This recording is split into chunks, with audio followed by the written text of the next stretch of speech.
Djibril Mangane, chargé de programme à Enda Ecopop. Cette activité de ce matin entre dans le cadre du projet Access, alliance concertée des organisations de la société civile pour un espace civique transformateur et durable en faveur de l'action climatique, qui est financé par Enda Ecopop, le World Resources Institute, South Nord et la commission Heiru. C'est un projet de renforcement des capacités des organisations de la société, mais aussi des autres acteurs étatiques pour le suivi de la mise en œuvre de la stratégie nationale de gestion des écosystèmes de mangrove du Sénégal. Cet atelier vise un peu à vulgariser cette stratégie nationale de gestion des écosystèmes de mangrove du Sénégal, mais aussi partager le dispositif de suivi de la plateforme Mangrove Sénégal. Et aujourd'hui, revenez un peu sur les problèmes que rencontre la mangrove au niveau du département. Beaucoup de problèmes que rencontre la mangrove. Il y a une dégradation très avancée due au changement climatique, due aux actions anthropiques, les coupes de bois, les modes de consommation qui ne sont pas durables, qu'il faudra changer. Donc voilà les quelques éléments qui entravent le développement de cette mangrove. Il y a aussi les infrastructures hydrauliques qu'on est en train d'aménager aussi et qui peuvent porter atteinte à cette bonne gestion ou bonne santé de la mangrove. Justement, là, cette situation de la mangrove, comment l'expliquer et aujourd'hui qu'est-ce qu'il faut faire pour inverser la tendance? Oui, ce qu'il faut faire pour inverser la tendance, c'est vraiment engager les acteurs, les mobiliser autour de la gestion de ces écosystèmes de mangrove. Parce que l'espace est très important. L'écosystème est très important en termes de survie, parce que ça permet aux communautés de pouvoir avoir des activités génératrices de revenus.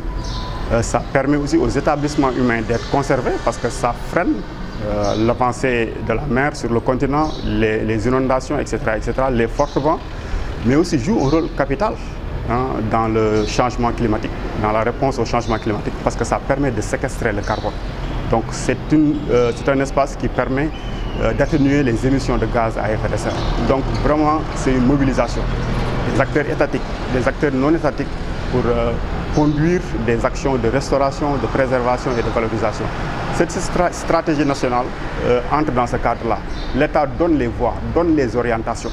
Maintenant, c'est aux acteurs au niveau local, c'est aux ONG, c'est aux organisations communautaires de base de maintenant opérationnaliser cette stratégie en conduisant des actions de résilience ou d'adaptation au changement climatique. Abou Sow, le préfet du département de Saint-Louis. Ce qu'il faut retenir de l'atelier qui nous a réunis ce matin, c'est la vulgarisation de la stratégie nationale de gestion des écosystèmes de la mangrove, qui a comme objectif principal la gestion durable de ces écosystèmes, mais aussi l'amélioration des conditions de vie des populations qui vivent dans ces zones.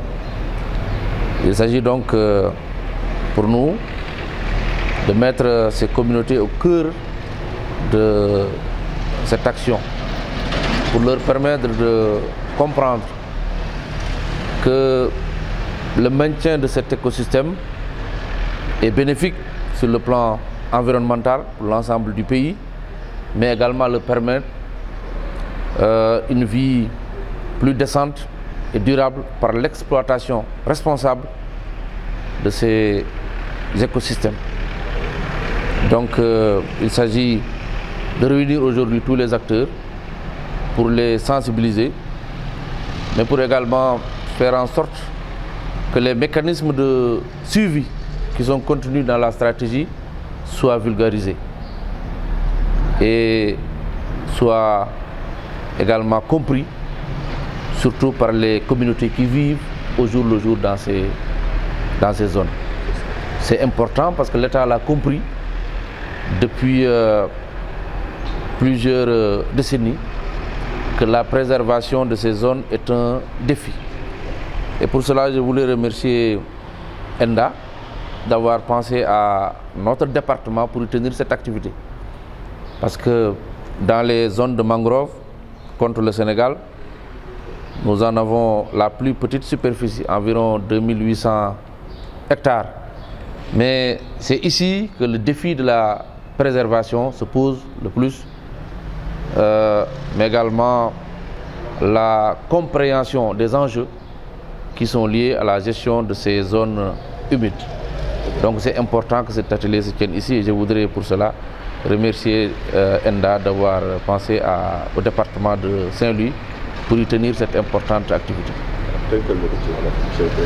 Wow.